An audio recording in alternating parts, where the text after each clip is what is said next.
Once upon a time, there was a hunter who ventured into a garden to hunt birds. He wandered around until he arrived at a verdant field where he spotted birds soaring in the distance. The hunter meticulously set up a bird net, securing it to the base of a tree. Sprinkling some wheat and millet beneath the net, he held the thread in his hand and positioned himself a few steps away, near the edge of the garden. Gathering grass and greens, he adorned his head, shoulder, and skirt with them.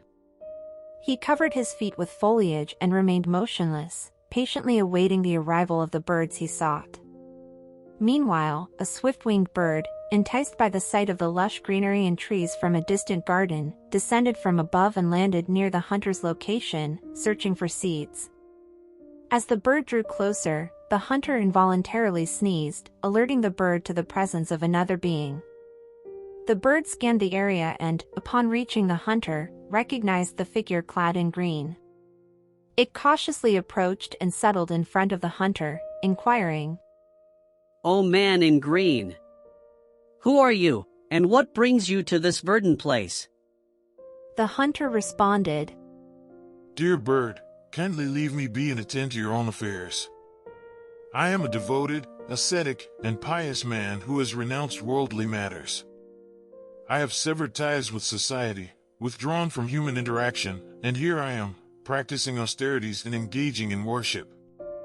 The bird expressed its surprise, remarking, "I find your words rather peculiar. What does it mean to hide and worship in the midst of a garden? In my opinion, it is not virtuous to abandon the world and practice excessive self-denial. Worshipping does not require one to sit among the grass and gardens. You can worship God wherever you reside, whether it be in a city, a village, or any other place. Furthermore, you can work and contribute to the welfare of others. Did you come here, idly sitting under the grass, solely for the purpose of worship? Haven't you heard the saying, worship entails serving humanity, not merely counting beads, kneeling on prayer mats, and reciting prayers?" The hunter replied, "I perceive you as a simple bird, unfamiliar with the nature of humanity.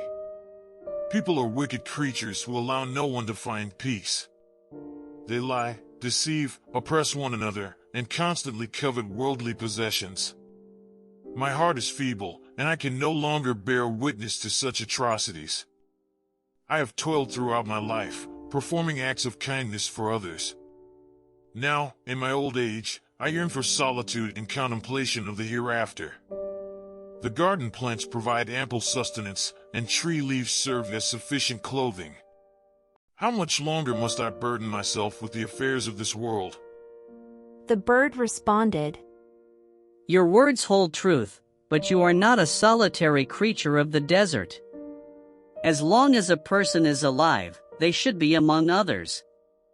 Be kind to others so that they may learn goodness from you.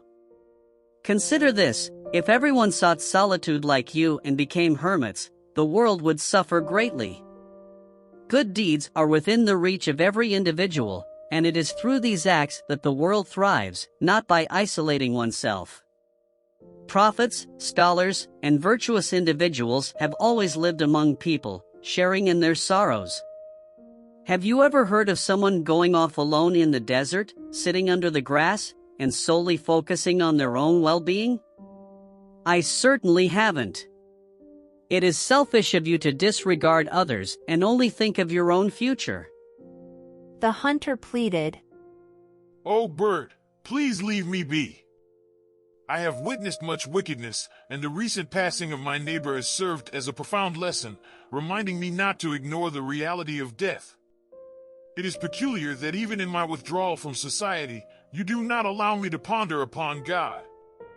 I implore you not to disturb me any longer and pursue your own affairs." "Very well," said the bird. And so, the bird began to depart. However, after taking a few steps, it glanced at the scattered wheat and millets beneath the net. It wondered why there were so many grains here when the greens offered none. The bird felt a strong desire to partake in the nourishing grains but was still contemplating the hunter's words about God, the afterlife, worship, and death. Additionally, the bird feared the green-clad man's potential objection. Thus, the bird returned and inquired of the hunter. Let me ascertain whether these wheat and millets belong to you. The hunter replied, No, my dear bird, they do not belong to me. I possess nothing in this world such as wheat and millet. As far as I know, they belong to 2 orphan children who should come and claim them. Do not touch them. You, who can find seeds amidst the greens, are forbidden from partaking. Only those who are truly deserving and on the verge of starvation may consume these provisions. However, it doesn't concern me at all. It has nothing to do with me. The bird's mouth watered, unable to resist the allure of the nourishing wheat. It proclaimed, By the way, I am extremely deserving and on the brink of perishing from hunger. I believe that for someone as famished as me, even eating carrion would be permissible. The hunter replied, I do not know, for I have no authority over such matters. You understand your situation better. In any case, if you are not deserving, it would be sinful. Otherwise, no one will stop you. The bird contemplated and responded, Given the circumstances, I shall consume some grains of this wheat. It is a self-provided meal for me, and it does not pose any problem if it belongs to someone else. The bird proceeded and began to eat, but as soon as it consumed the first seed, it fell into a trap and became trapped in the net. It then realized that all the words spoken were intended to deceive it. The hunter, having achieved his objective, emerged from beneath the grass and approached to capture the bird. I understand what I have done. Lamented the bird. This is the punishment for one who falls prey to a deceitful pretender, a hypocrite who feigns asceticism. The hunter replied, I am unaware of the individuals you speak of, but there was no one present here apart from you and me. I did not utter anything with the intention to deceive you. I merely mentioned my intentions to lead a life of austerity, and you also declared that you were deserving of the weak. It was a straightforward exchange. Now, consume the weak. In turn, I shall consume you to attain the reward of my devotion and self-discipline.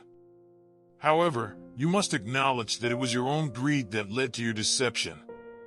Everyone falls into traps of their own making due to their insatiable desires. Even if I hadn't sneezed and you hadn't noticed me, you would have still proceeded to eat the wheat and fallen into the trap. From the very beginning, you should assume that wherever there is a seed, there must also be livestock. You deceived yourself, and self-deception is not a plan.